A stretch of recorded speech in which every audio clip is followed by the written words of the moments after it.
옛날 옛적 황해도 장현읍에 부자 영감이 한 명 살고 있었습니다. 이 영감이 어느 정도 부자냐면요. 읍에서 제일 으리으리한 기와집에 하인도 수십 명이고 집 주변 논밭이 전부 영감 땅이라 가을 거지 끝나면 곳간에 수천 가마씩 곡식이 쌓였대요. 진짜 황해도 최고 갑부였던 거죠. 근데요, 사람이라는 게 참 이상합니다. 돈이 많으면 마음도 넉넉해질 것 같은데 이 영감은 반대였어요. 인색하기 짝이 없었습니다. 마을에 사는 사람들이 살기가 얼마나 팍팍했겠어요. 흉년이라도 들면 애들이 굶고 어른들도 풀뿌리 캐먹고 그럴 때면 누군가는 용기 내서 영감 집 대문을 두드릴 수밖에 없잖아요. 어느 날은 이웃집 여자 안양녀가 찾아와서 그러죠. 영감님 아이들이 굶주리고 있습니다. 제발 조금만 도와주십시오. 그런데 영감이 뭐라 하냐? 고개를 휘휘 젓더니 당신네 집 애들이 굶는 게 나하고 무슨 상관이야? 염치도 없이 여길 어찌 찾아왔나? 당장 꺼지지 못할까? 말이 도움 안 준다는 수준이 아니라 사람을 사람 취급을 안 하는 거예요. 마을 사람들은 영감 집 앞을 지날 때마다 침을 뱉고 속으로 빌었대요. 저 구두쇠 영감, 언젠가 쫄딱 망해라. 근데 아이러니하게도 영감은 망하기는커녕 해마다 더 큰 부자가 됐다는 겁니다. 여기서 더 마음 아픈 사람이 있었어요. 바로 영감의 며느리였습니다. 며느리는 곁에서 다 보잖아요. 창고에 곡식이 넘쳐나는 것도 알고 동네 사람들이 굶는 것도 알고 시아버지가 사람들 내쫓는 것도 알고 속으로는 수백 번 생각했겠죠. 시아버님 왜 이렇게까지 하세요? 창고에 곡식이 저렇게 많은데. 근데 말 한마디 꺼냈다간 며느리도 같이 욕먹고 쫓겨날까봐 참는 거예요. 그리고 그 마을 사람들의 원망이 어느 순간부터는 하늘까지 닿아버렸던 것 같아요. 자, 이제 산위절에서 한 사람이 움직입니다. 영감이 사는 마을 근처 산에 절이 하나 있었습니다. 그 절에는 신통력이 있다는 큰 스님이 계셨대요. 어느 날 큰 스님이 제자들에게 말합니다. 오늘은 내가 직접 시주를 받아오마. 제자들이 깜짝 놀라요. 스님, 어디 가시려고요? 설마 장현읍 부자 영감 집은 아니시죠? 제자들이 말리는 이유가 있어요. 그 영감은 인색한 정도가 아니라 성질도 사납고 잔인해서 구걸하러 온 어린 거지도 몽둥이로 두드려 팼다는 소문이 돌았거든요. 시주 받으러 갔다가 모욕당하고 쫓겨난 스님도 있었다고 하고요. 근데 큰 스님은요. 제자 말 듣더니 가만히 고개만 끄덕이고 바랑을 메고 곧장 장현읍으로 내려갑니다. 그리고 영감집 대문 앞에서 목탁을 딱딱 두드리며 연부를 해요. 하인이 나와서 그러죠. 어딘 줄 알고 오셨어. 얼른 가시오.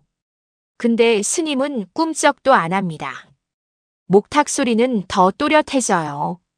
그때 집안에서 벼락 같은 소리가 들립니다.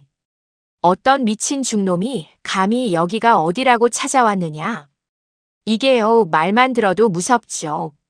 근데 큰 스님은 성큼성큼 마당으로 들어가요. 그 순간 영감이 눈을 부라리며 다가오죠. 이 늙은 중놈아, 아직도 내가 누군지 모르느냐. 큰 스님은 차분하게 합장하고 연부를 합니다. 그러자 영감이 비웃듯 말해요. 너희같이 날마다 빌어대는 놈들한테 내가 미쳤다고 시주를 하느냐. 맞고 싶지 않으면 당장 꺼지거라. 근데 큰 스님이 계속 연부를 하니까 영감이 완전히 폭발합니다. 좋다. 그렇게 원한다면 내 푸짐하게 시주를 해주마. 여러분, 여기서 영감이 시주로 뭘 주는지 아세요? 돈? 쌀? 아니요. 영감이 마당 한 구석 두엄더미 앞으로 달려가더니 삽으로 쇠똥을 퍼요. 그리고 그걸 큰 스님의 바랑에 가득 퍼붓습니다. 이거나 가져가거라. 자, 여기서 보통 사람 같으면 모욕당했다고 화내거나 슬퍼서 돌아서겠죠? 근데 큰 스님이요. 껄껄 웃습니다. 그리고 바랑을 어깨에 매면서 말해요. 고맙소. 시주 덕분에 바랑이 가득 찼으니 이만 가보겠소. 오히려 고맙다고 인사를 해요. 영감은 어이가 없어서 피식 웃고 어디가 좀 모자란 중놈이군 하고 비웃습니다. 근데요. 이 순간 영감은 몰랐을 겁니다. 자기가 던진 모욕이 자기 집을 통째로 무너뜨릴 불씨가 될 줄은. 그리고 이 모든 걸 우물가에서 지켜보던 사람이 있었죠. 영감 집 마당 우물가에서 며느리가 쌀을 씻고 있었습니다. 그러다 스님이 쇠똥 바랑을 메고 나가는 걸 봐요. 며느리 마음이 어땠겠어요? 창피하고 죄송하고 화가 나고. 그런데 동시에 마음이 너무 아픈 거죠. 며느리는 스님을 따라 나가서 말합니다. 스님 죄송합니다. 저희 시아버지께서 성격이 고약해서 그러니 너무 노여워하지 마세요. 그리고 며느리가 뭘 하냐면요. 스님의 바랑을 열어서 그 안에 든 쇠똥을 몽땅 털어버립니다. 그리고 자기가 몰래 들고 나온 쌀 한 바가지를 바랑에 넣어요. 큰 스님이 며느리를 보며 고개를 끄덕입니다.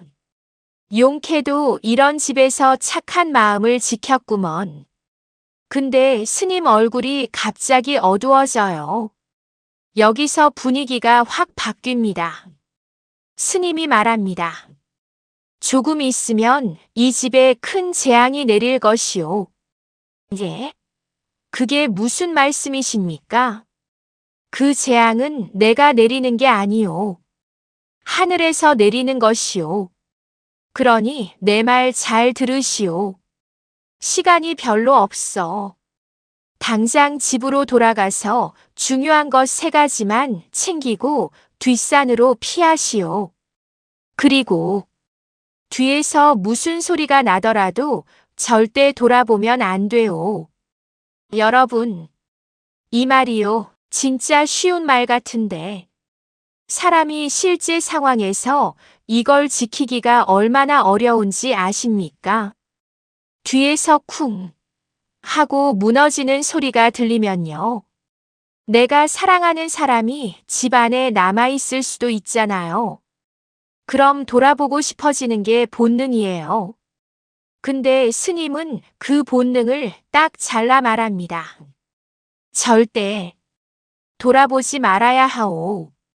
스님은 말을 마치고 순식간에 저 멀리 사라졌다고 합니다. 며느리는 그 자리에서 숨이 턱 막힐 만큼 겁이 나지만 몸이 먼저 움직여요. 큰일 났네, 큰일 났어 하면서 집으로 뛰어들어갑니다. 이제부터가 이 이야기의 진짜 시작입니다. 며느리는 집에 뛰어들어가면서 막 생각합니다. 중요한 것 3가지가 뭐지? 첫 번째, 아기. 며느리는 아기를 들쳐 업습니다. 이건 고민할 필요도 없죠. 두 번째, 귀한 명주옷감. 집안 살림 중에서 감 나가는 걸 챙기려 한 걸 수도 있고 혹은 미래를 이어갈 최소한이라 생각했을 수도 있어요. 어쨌든 며느리는 명주를 머리에 이어요. 그리고 3번째, 강아지가 쫄랑쫄랑 따라옵니다. 오냐, 너도 함께 가자. 며느리는 강아지를 한 손으로 안고 아기를 등에 업고 머리에는 명주를 이고 그 상태로 뒷산을 향해 미친 듯이 달립니다. 그런데요. 이때 하늘이 이상해져요. 갑자기 어두워지더니 먹장구름이 몰려옵니다. 금방이라도 큰 비가 쏟아지겠구나 싶을 정도가 아니라 진짜 세상이 꺼질 것 같은 기운이에요. 며느리는 숨이 턱까지 차오르는데도 멈추지 않습니다. 산 중턱까지 올라가는데 그때 첫 번째 벼락이 떨어집니다. 쾅! 이어 장대 같은 비가 쏟아져요. 며느리는 눈을 질끈 감고 비 맞아가며 산길을 달립니다. 그때 스님의 목소리가 다시 들리는 것 같아요. 절대 뒤를 돌아보지 말아야 하오. 며느리는 마음속으로 되뇌죠. 그래, 돌아보면 안 돼. 안 돼. 그런데 하늘에서 더 큰 천둥이 터집니다. 이건요, 그냥 우르릉이 아니라 땅이 흔들릴 정도로 가슴뼈가 울릴 정도로 쾅 하고 터져요. 그리고 뒤에서 들립니다. 우르르르 쿵. 집이 무너지는 소리 같은 게 들려요. 여러분, 여기서 며느리가 뭘 느꼈겠어요? 벼락이 집에 떨어졌나? 시아버지는? 하인들은? 집에 남아있는 사람은? 이 생각이 딱 스치는 순간 사람은 본능적으로 고개가 돌아갑니다. 며느리도 그랬던 거예요. 놀란 며느리는 자기도 모르게 뒤를 돌아봅니다. 그리고 그 순간 며느리는 돌이 되어버립니다. 아기를 업은 모습 그대로, 명주를 머리에 인 모습 그대로, 강아지를 안은 모습 그대로, 그게 며느리 바위가 됐다는 거예요. 그리고 동시에 벼락은 정확히 부자 영감의 기와집을 때립니다. 고래등 같은 기와집이 박살나고 집터에는 어마어마하게 큰 구멍이 생겨요. 쏟아지는 빗물이 전부 그 구멍으로 몰려들고 결국 거기에 커다란 못이 생깁니다. 마을 사람들은 말합니다. 못되게 굴더니 결국 천벌을 받았구먼. 재산이 다 흘러가고 영감도 죽었대. 그리고 조금 떨어진 산길에 굳어버린 며느리 바위를 보며 사람들이 또 말하죠. 참 착한 며느리였는데 스님이 뒤돌아보지 말랬는데 그만. 안타까운 일이야. 여러분, 여기서 마음이 복잡해집니다. 영감은 벌을 받았는데 정작 착했던 며느리는 왜 돌이 되어야 했을까요? 이 설화가 서늘한 이유가 그거예요. 세상은 늘 착하면 무조건 산다가 아니거든요. 착해도 한순간의 두려움에 무너질 수 있다. 그걸 너무 잔인하게 보여줘요. 자, 이제 마지막입니다.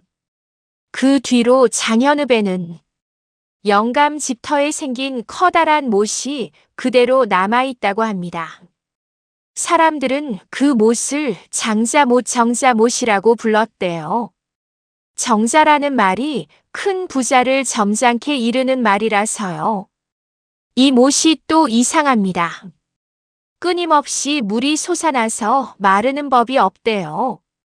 여름에도 겨울에도 물이 가득하고 장현읍 사람들은 그 물 덕분에 농사를 편히 지었다고 합니다.